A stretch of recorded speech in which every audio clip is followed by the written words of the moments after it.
हाँ तो मेरे यारो, तो एपिसोड की शुरुआत में हम देखते हैं कि फाइनली फ्यूरिन की टीम ये लड़ाई जीत चुकी होती है। और अब उमेमिया पूछता है, हे क्या यहाँ आसपास बाहर कोई ऐसी जगह है जहाँ हम बैठ के बातें कर सके। इस पर यो कहता है, लेकिन आखिर तुम ऐसा क्यों पूछ रहे हो। इस पर उमेमिया कहता है, क्योंकि हम सब आफ्टर पार्टी करने वाले हैं यार।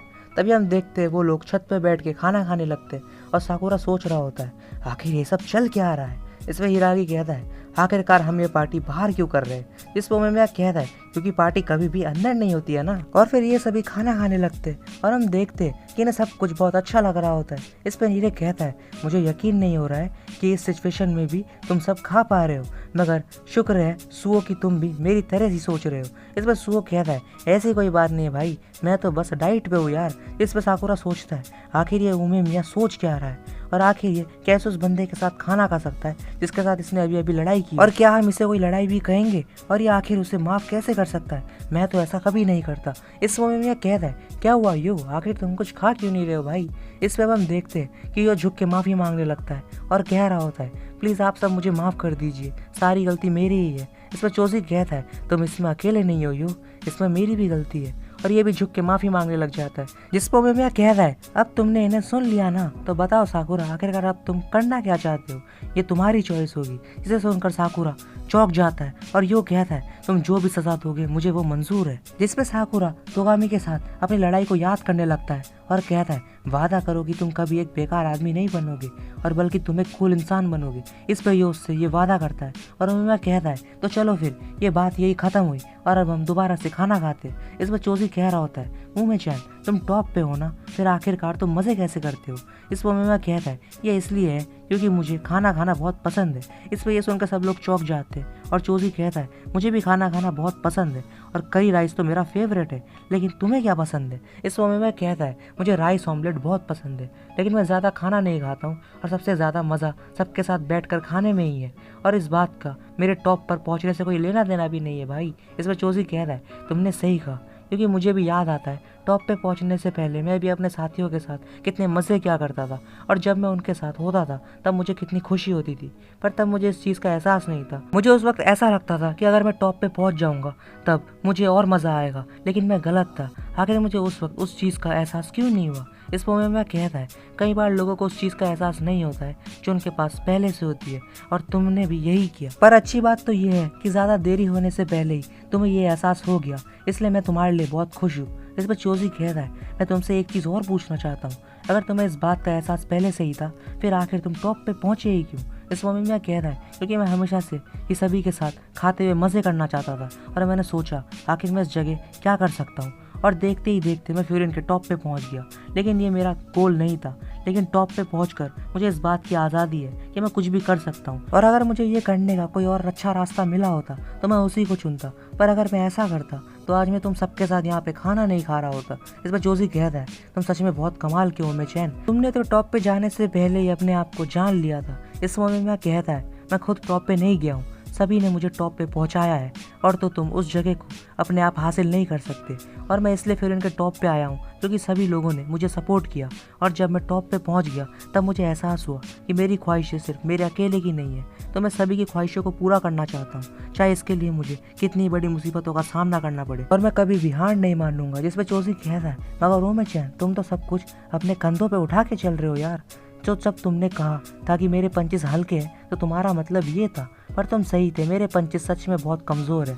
और अब खाना खा के फ्यूरिन वाले यहाँ से जाने लगते हैं, और उमेमिया कहता है, अगर तुम्हें टाइम मिले तो तुम हमारी तरफ घूमने आ जाना, क्योंकि वहाँ का खाना भी बहुत अच्छा होता है, और काश मैं तुम्हारे लिए कुछ लाया होता, लेकिन रुको, मेरे पास तुम्हारे लिए ये रेड बीन बन है, तुम इसे खा सकते हो। हालांकि ये ठंडी हो गई है, मगर इसका टेस्ट अभी भी कमाल का होगा। इस पर हिरागी कहता है, ये बहुत ज़्यादा पुरानी हो गई है तो इसे लेने का कोई फ़ायदा नहीं है, समझे। इस पर चोजी इसे ले लेता है और ये लोग वहाँ से चले जाते हैं। और अब चोजी कहता है, ये मुझे समझ में आ गया है, और मैं जानता हूँ कि एक माफ़ी वो सब कुछ ठीक नहीं कर सकती जो मैंने किया है, पर फिर भी मुझे तुम लोगों की ज़रूरत है, तो प्लीज़ मेरे साथ रहना। इस पे यो कहता है, मैं भी वो सब कुछ नहीं सुधार सकता जो मैंने किया है, पर मैं वही लोगों से माफ़ी मांगना चाहता हूँ, लेकिन मुझे समझ नहीं आ रहा कि मैं कैसे करूँ, तो चलो अब हम सब साथ मिल के ये सब करेंगे। इस पर चोजी कहता है, हाँ बिल्कुल, और अब ये दोनों इस बिंजम बन को खा लेते, और चोजी हंसते हुए कहता है, ये बन सच में पुराना तो हो गया है, लेकिन ये सच में बहुत टेस्टी है। और अब तो मैं सोच रहा हूँ कि ये फ्रेश कितना टेस्टी होगा। इस पे यो तो रोने लग जाता है और जोजी कहता है क्या फिर से बारिश शुरू हो गई। इस पे तोगामी कहता है तुमने सही कहा, ये कितना अजीब है ना कि सूरज के होते हुए भी बारिश हो रही है। और तुम्हारा फिर से स्वागत है चोजी मेरे भाई। जिसपे अब नेक्स्ट सीन में सासाकी उन सबका वेट कर रहा होता है और उन्हें देखकर भागकर उनके पास चला जाता है। और अमीमा कहता है क्या तुम तब से हमारा वेट कर रहे थे। जिसपे सासाकी कहता है हाँ। और अमीमा कहता है मैंने कहा था ना सब हम पे छोड़ दो, तो चिंता मत करो अब सब ठीक है। जिसपे सासाकी रोते हुए इन्हें शुक्रिया कह रहा होता है। और अब ये सब कोतुआ के शॉप पे आते हैं और अमीमा कोतुआ को गले लगाने लगता है, लेकिन ये साइड हट जाती है। और कोतुआ कहती है तुम लोगों ने तो पहले ही पट्टियां लगा रखी है, तो आखिर वहाँ हुआ क्या था। इस पे हिरागी कहता है अब हम सब दोस्त हैं। इस पे कोतुआ कहती है तुम कुछ ज्यादा ही साफ लग रहे हो। पर साकुरा की हालत तो बहुत खराब है, लेकिन ये अच्छी बात है कि तुम सब वापस आ गए हो। और अब साकुरा को कोतुआ और उमेमिया की बात याद आती है, जिन्होंने ये चीज कही थी कि कोई भी टॉप तक अकेले नहीं जा सकता। फिर अब जिसपे साकुरा ये सोच के यहाँ से जाने लगता है, लेकिन तभी उमेमिया उसे उठा लेता है और कहता है आज का दिन यादगार है, तो आज हम इसे सेलिब्रेट करेंगे। कोतुआ हमारे लिए स्पेशल कॉफी लाओ। जब साकुरा कहता है लेकिन आखिरकार हम इसे सेलिब्रेट क्यों कर रहे हैं। इस मूवी में कहता है क्योंकि तुमने आज की लड़ाई में अच्छी कंजर्वेशन की है, इसलिए। जिस पे साकुरा कहता है क्या बकवास कर रहे हो, अगर तुम्हें सेलिब्रेट ही करना है तो अकेले ही करो। इस मूवी में कहता है रुक जाओ, मुझे तुमसे कुछ बात करनी है। इस पे साकुरा मन में सोचता है मुझे लगा था मैं फ्यूरिन के टॉप पे अकेला ही पहुंच जाऊंगा, पर मैं गलत था। इस मूवी में कहता है तो बताओ यो के साथ तुम्हारी कन्वर्सेशन कैसी रही। अब साकुरा कहता है मैं इसके बारे में तुम्हें कैसे बताऊं यार, मुझे तो उसके पंचेज में से कुछ सुना ही नहीं दिया। इस पे ये सुनकर सब लोग हंसने लग जाते हैं। और उमेमिया कहता है तो क्या तुमने मेरी बातों को इस तरह समझ लिया, मुझे माफ कर देना यार कि मैं तुम्हें सही से एक्सप्लेन नहीं कर पाया। तुम तो सच में बहुत सीधे साधे बंदे हो। जब मैंने कहा था कि पंचेज एक लैंग्वेज है, तो मैं एक्चुअल वर्ड्स के बारे में नहीं बोल रहा था। मेरा मतलब था कि पंचेज की मदद से तुम दूसरों को समझ सकते हो। ये मेथड लैंग्वेज से भी ज्यादा पुराना है, इसका मतलब है ये बहुत ज्यादा प्राचीन है।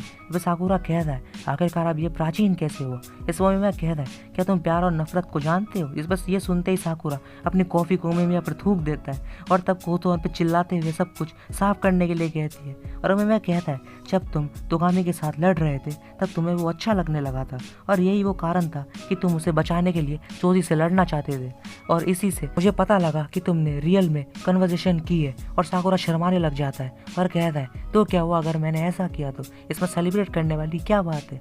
इस मूवी में कहता है ऐसा इसलिए क्योंकि मैं तुम्हारे लिए बहुत खुश हूँ। जब मैंने तुम्हारे बारे में सुना था कि कोई टाउन के बाहर से फ्यूरिन में आ रहा है, तब मैंने सोचा था कि आखिर वो किस तरह का यूनिक इंसान होगा, लेकिन जब मैंने तुम्हें कल और आज देखा तब मुझे समझ आ गया कि तुम सच में एक अच्छे इंसान हो। इस वैरागी कहता है तो क्यों ना इसे एक वेलकम पार्टी का नाम दिया जाए, और ये कन्वर्सेशन डे से तो ज्यादा ही अच्छा होगा। जिस पर मैं कहता है बिल्कुल सही यार, और हंसने लग जाता है। और साकुरा कहता है आखिरकार तुम लोगों को इतनी आसानी से एक्सेप्ट कैसे कर सकते हो। यहाँ पे तुमने सभी को एक्सेप्ट किया है और उन्होंने तुम्हें, पर मैं यहाँ पे टॉप पे जाने के लिए आया हूँ, और इसका मतलब मुझे तुम्हें हराना ही होगा। और मैं ऐसा नहीं कर सकता क्योंकि मैंने कभी किसी को एक्सेप्ट नहीं किया है, और इसी कारण से मैं अकेला ही स्ट्रॉन्ग बना हूँ, और इसलिए ही मैं यहाँ पे आया।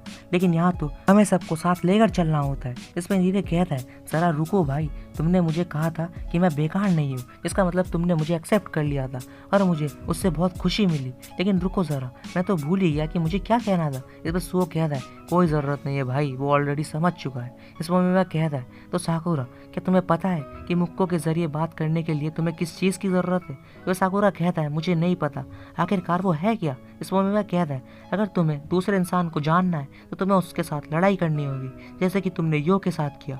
मैं तुम्हें ये नहीं कह रहा हूँ कि सबको एक्सेप्ट कर लो, पर अगर तुम्हें उन्हें एक्सेप्ट करना है तो पहले उनका सामना करना होगा, और तुम ये कर सकते हो। और मैं जानता हूँ कि तुम लोगों को एक्सेप्ट करना चाहते हो मेरे भाई। इस पर साकुरा तो कोतुआ की कई कई बात को याद करता है। इस पर उसने कहा था कि मैं देख सकती हूँ कि तुमने अभी तक लोगों के ऊपर से भरोसे को नहीं खोया है, और तुम्हें इसे खोने की ज़रूरत भी नहीं है। और मैं कहता है अगर तुम लोगों को एक्सेप्ट कर लोगे तो तुम उनकी मदद से वो पालोगे जो तुम पाना चाहते हो, और तुम इनकी मदद से फ्यूरिन के टॉप पे भी जा सकते हो। जब साकुरा शर्माते हुए कहता है पर अगर मैं टॉप पे जाऊँगा तो मैं तुम्हें हरा दूंगा ना। इस मूवी में कहता है हाँ लेकिन इसमें अभी बहुत टाइम है यार। और ये सुनते ही क्यूटारो खड़ा होकर अपनी चेयर को साकुरा की तरफ फेंक देता है, और हिरागी उसे रोक लेता है। और कोतुआ गुस्से में कहती है हे जो करना है बाहर जाके करो, समझे। इस पे ये एपिसोड भी यहीं पे एंड हो जाता है मेरे यारों। तो होप यार तुम्हें एपिसोड अच्छा लगा होगा। अगर अच्छा लगा हो तो लाइक एंड सब्सक्राइब कर देना। मिलते हैं इसके नेक्स्ट वाले एपिसोड के साथ, तब तक के लिए टेक केयर और बाय बाय।